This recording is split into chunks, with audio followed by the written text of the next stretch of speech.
Welcome back. I'm your host, Michael Vilardo, co-founder and CEO of Subject, and we have a special episode today.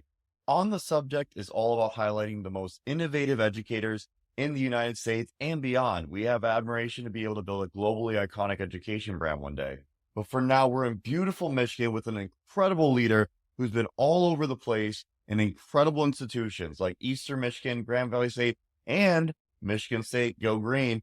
But now she instructs and helps kids 14 to 21 be able to finish high school and be able to have an incredible success in the adult working world. We're so thankful to have her here today. Lynne Nowicki, thank you so much for joining us. Thank you for having me. Yeah, no, this is so fun. It's so exciting. And thank you again. I always love to start with the moment of gratitude. Thank you for everything you've done for students over the course of your career. Teachers are the heroes of society. Admins are helping us be able to scale those teachers, and what you've been able to do in all your roles is really admirable. So thank you so much. What do you think it is about education that drew you to helping students? I don't know that I ever knew anything but being a teacher. I played teacher as a kid all the way going through, and I carried around my mom's college books pretending to go to college when I was a little kid. So I think it was always sort of innate. I think the best teachers and the people who make it the longest are the ones who don't know anything different. Yeah, it's beautiful. And when you think about coming to Success Virtual Learning School, like, where do you see the innovation that you have been able to lead the way in? Because you were ahead of the game when it came to virtual education. You really leaned into it pre-COVID. How were you able to see the trend and understand, hey, I want to be a part of this organization? Yeah, I quite sincerely didn't really know what I was getting into. I'm not going to pretend, but it has been one of the best experiences of my life. It's been the greatest opportunity to sort of help the lost kids and create and make a difference for them, and really truly help kids who just don't fit the mold or the square box that is traditional public school, and give them some other kind of opportunity. We've had a lot of success, and pun intended. And we are really truly a leader in Michigan in the online learning atmosphere. Well, so I love that you broke it down that way. I would love to dive in even further on that. Traditional education, this is something deeply passionate about, and this is what we're here on the subject for, talk about innovation. Now, traditional education has been relatively similar to what it was in the mid-1800s, where we expect kids to be able to sit at a desk all day for 8+ hours and listen to an instructor. And if you don't, then shame on you, and you're not going to be successful in this world. You're not going to be able to pass high school, go to a great college. That means you're not going to be successful. So unfair, and that does not appreciate the nuances in childhood. What if you grow up in a 1-bedroom apartment with 5 relatives around you, and you have no Wi-Fi, and you don't have a very supportive home? How are you going to be successful? And we, as educators, have to have passion to help every single student. And so when you talk about helping students, especially when you talked about your program goes all the way up to 21, which I thought was really interesting, how is your program able to connect with these students better than their traditional, their previous institution? So one of the things that we really truly pride ourselves on is that we do school different, and we let you sort of do it your way, right? So mostly, we have a few very strict expectations from our kids that are pretty minor. And then they have freedom to do school when they want to. So our kids are able to work during the day instead of at night, or do other things. I graduated an elite hockey player, several years ago because it worked for him, right? Yeah. He was failing in every school he was in because he was traveling all the time. Yep. And so being able to take school on the road with him made him very successful at what he needed to be great, right? So I think just allowing kids to have that freedom and to consistently stay in the mindset that our school is different, right? And I talk to my team about that a lot, that, we can't say we're different and then not be different. We have to do what we say. And we've developed some really good tools and some really good strategies to connect with our kids and make sure that they understand the importance of their commitment, but also know that they have some freedoms to do what they need to do outside of.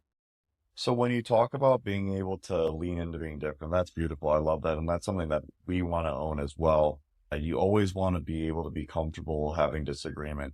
You don't need everyone to love you. You need the people who use your product to love you. Exactly. And so I think that's something really important, that, innovation it takes being willing to be disagreeable to be able to innovate truly. Where do you see education going? What are you really passionate about? What would you love to see your program look like in 10 years? I really think that we're going to continue to see the changes in education. I don't think what we are used to is going to be firm, even though lots of policymakers are trying to keep us in that box. I think the pushback is pretty big from families and kids and from educators that are innovating and I think too, we hear educators in the past really haven't had the time to be advocates for what they need to do. But I think we're seeing a shift in that too, where educators are putting down their teaching hat to be an advocate and be able to speak out about the things that schools need. And I think that's an important part of our careers, facet that we really haven't had before. And so I think just continuing to every day get a little bit better, right? We're sort of like get better every day. We're sort of like AI, right? Yeah, Today is the worst version of us, and tomorrow is better, right? Yes, I love that. I always say that, like, we're getting better every day, and it's the worst version of ourselves. Where do you see the biggest change to take place in traditional education? I think I see our young people, the young teachers, and the very young millennials and the Gen Z. Yeah. So what's funny about this to me is school did exactly what the laws wanted it to do. And now people are bent out of shape. Yeah. Right. Yeah. So well said. I mean, we passed laws that said we need to teach kids to be kind. We need to teach kids to think. We need to teach kids to be critical thinkers and to push back. We need kids to understand that they have rights and that they can push back against adults. And now that they're doing that, they're like, what? Staunch those rights? Yep. Nope, don't do that. So I think we really have to be thankful to the Gen Zers. Well, it's a great generation. Gen Z is great, and I love their empathy. Yeah, and that's part of the training they received in school, following the laws and the new curriculums that have been adopted and put in place, right? So I think we're going to continue to see that change as these young people come out of school and move into this. And also, too, they're moving into advocacy at a much larger rate than any generation before them, which is a huge piece for us because, like, my generation of educators are tired, right? Mm-hmm. So we are definitely in need of those kids who are willing to set maybe that hat aside for a while and advocate for what kids really need.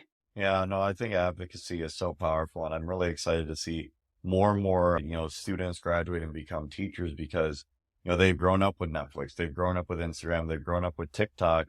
They demand a different way to learn. They demand better virtual tools. And, you think about some of the older tools like, Ingenuity or Apex.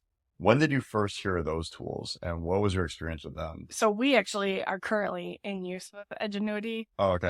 And our curriculum is undergoing assessment this year for a change. And Ingenuity has its strengths, right? And some of these others, Apex and those, they all have their strengths. But I think the big issue that I see is that they're just not relatable for kids, right? So the kids are like, I just can't focus, or I just can't these videos. And I think there is also a secondary problem with those resources in the fact that kids are under the impression that because now their school is online, that they should just be able to do like click buttons and they shouldn't have to do other things. Like click for credit. Yeah, solve math problems or, think through and develop the essay before they click and send, right? And I think that's part of the teaching that has to still happen in the online environment, right? So can online, a robot be a teacher? I don't think so.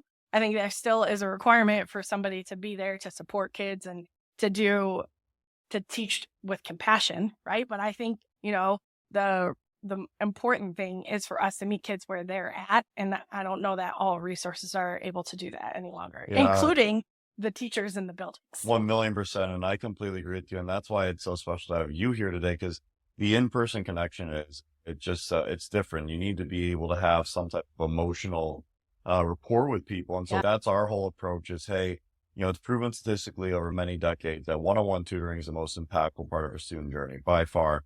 But not everyone can afford one-on-one tutoring. And when you're teaching a class of 30, 40, 50 to 1 student to teacher ratio, there's no chance that you can get one-on-one time with a student. But if you could develop a really engaging video-first curriculum that looks like what the students have grown up with, and that's our mission, then that teacher can become the one-on-one tutor or small group instructor of sorts and have that time with the students. And so we're all about interpersonal connections and building meaningful relationships. And I think the one piece that we'd love to be able to wrap this up with is if you were to be able to give your 22, 23-year-old self teaching for the first time advice and looking back at it, what would you tell the young teachers out there? Man,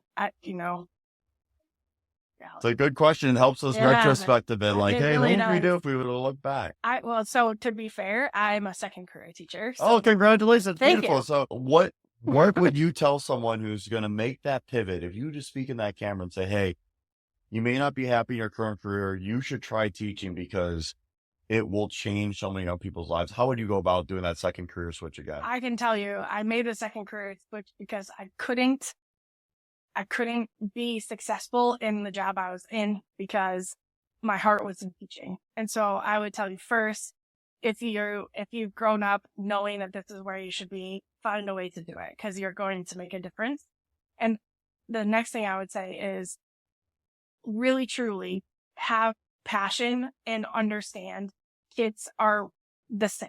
All kids are the same. It doesn't matter what city they live in, what their socioeconomic status is, what their race or what their gender is. None of those things matter. Kids are truly kids, and circumstances impact who they are and how they behave and how they respond. And if you can isolate those things and remember to just meet kids as kids, you're going to find much more success and really truly make a difference for kids in general, particularly the ones that you're trying to educate. That was incredibly beautiful. I'm really inspired, and I really appreciate everything that you really deeply care. It's a genuine mission, and I'm honored to be able to share the same room with you today. And where can we find you on social for the fans out there? Lynne Nowicki, where can we find you on social? LinkedIn, Twitter, what do you like?